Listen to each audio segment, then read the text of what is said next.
Oracle HCM. You may know Oracle is more of an ERP type of company or a database company, and yes, Oracle does all that stuff, but they also have a very robust and a very deep human capital management type of competency. Some of the things that are strengths of Oracle HCM are things like, in addition to doing all the basic HCM type of stuff, it also has a lot of flexibility. So the product itself is very flexibility. Oracle as a tool set has more flexibility than a lot of other systems in the market, especially when you look at something like a Workday that's cloud first and was built in the cloud.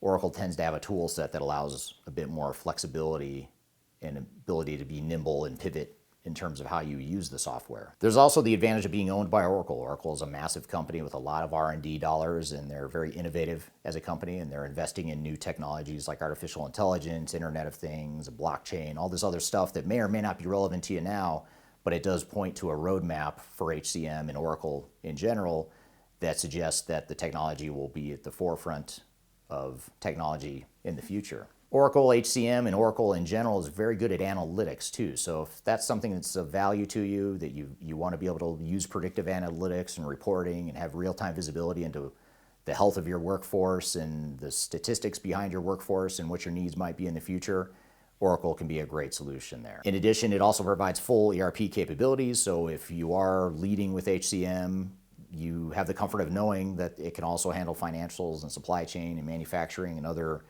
aspects of your business, depending on what industry you're in, can handle those capabilities as well. Now, probably the biggest downside risk of implementing Oracle HCM is, first of all, the flexibility of the product can actually be a detriment to some organizations. A lot of companies get caught up in analysis paralysis, or they use the flexibility of the software as an excuse to refuse to change themselves and to improve the business processes that support HR. So flexibility is mostly a good thing, but it can also come with a dark side, and that's something to be aware of as well. The other downside of Oracle HCM is there's some organizations out there that just don't like working with Oracle. And it's hard to explain. There's a cultural aspect of working with Oracle that some companies are fine with, but some organizations we work with just don't like the relationship with Oracle. And there's a lot of reasons that I could create a whole nother video on why that might be.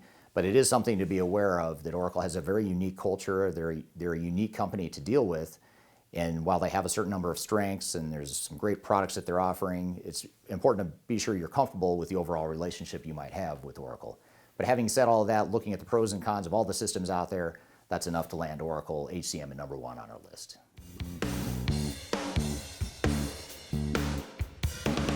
Workday. It's a system that many of you have heard of. It's the newest system that's been around the least amount of time in our top 5 list, but it's grown phenomenally over the first few years of the first decade of its existence. It was built as a cloud solution, so it's got a certain amount of maturity and advanced cloud capabilities if that's important to you. It's not a system that's being migrated from on-premise to the cloud. It was already built in the cloud, which can be appealing to a lot of organizations. Workforce is very common in healthcare, government, hospitals, education. There's certain industry niches that it seems to do really well in. But having said that, we also see some manufacturing and distribution and aerospace and food types of companies use it as well. It's fairly industry agnostic, like a lot of our HCM top list is, but those tend to be some of the segments that they are the strongest in and that we tend to see the most commonly. A couple other things to note about Workday.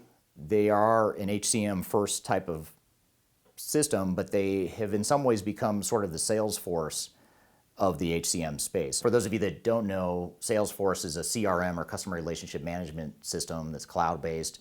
But the reason I call Workday the Salesforce of HCM is because Salesforce and Workday are both taking a similar strategy in that they're building a whole ecosystem of third-party applications that support the product outside of their core areas of competency. So in the case of Workday, they've built and allowed third-party application developers to start building functionality that is outside the HCM space or supports the core HCM space. So for example, Workday has started to build financial capabilities. That's allowed them to provide more of an ERP type of capability, a back office financial type of capability. So companies that want to lead with HCM but might want to add financials, or they might want to add other competencies later on, will find that the Workday ecosystem is getting bigger, and there's more and more third-party applications and third-party developers that are building systems that can bolt onto the Workday platform.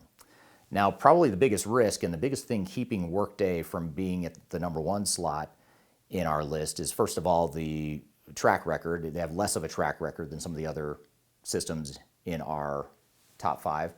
But the biggest thing is that there have been a number of implementation challenges with the company. The company has grown very quickly, and what I think is happening there is that we're having a discrepancy or high variation in the quality of resources and the quality of implementations. We as a company have been asked to clean up a number of Workday implementations. We've been asked to come in and help evaluate replacements for Workday because the Workday implementations didn't go well, and so now they're looking for alternatives to replace Workday.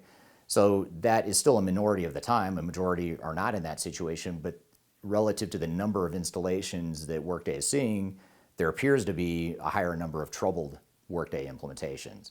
That may not all be related to the software. A lot of that is related to the way it's being implemented, but it's something to be very aware of, in that there is a concerning trend in the space. And until that settles down, until we see that Workday's growth isn't getting the best of them, that's going to probably hold them back a bit. But having said all that, it's a very strong product. A lot of companies are very successful with it. That's enough to land Workday at #2 on our list.